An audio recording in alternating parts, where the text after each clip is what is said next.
అనీష్, కురుకుమారుల వివాహం ఎలా జరిగింది? ధృతరాష్ట్రుడు, పాండు, విదురుడు వీళ్ళు పెద్దయ్యాక భీష్ముడు వాళ్ళ ముగ్గురికి పెళ్లి చేద్దాం అనుకుంటాడు.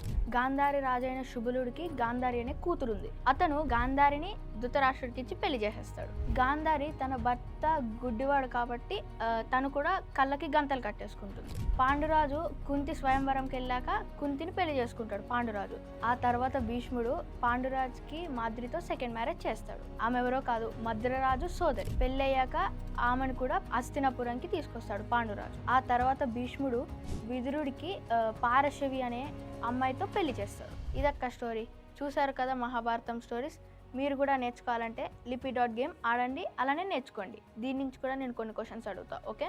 ధృతరాష్ట్రుడికి ఎవరినిచ్చి పెళ్లి చేశారు? గాంధారి. పాండురాజు స్వయంవరంలో ఎవరిని పెళ్లి చేసుకున్నాడు? కుంతిని వివాహం చేసుకున్నాడు. ఇప్పుడు మిమ్మల్ని ఇంకో కొన్ని క్వశ్చన్స్ అడుగుతా, ఓకేనా? భీష్ముడు విదురుడికి ఎవరినిచ్చి పెళ్లి చేశాడు? భీష్ముడు పాండురాజుకి రెండో భార్యగా ఎవరినిచ్చి పెళ్లి చేశాడు?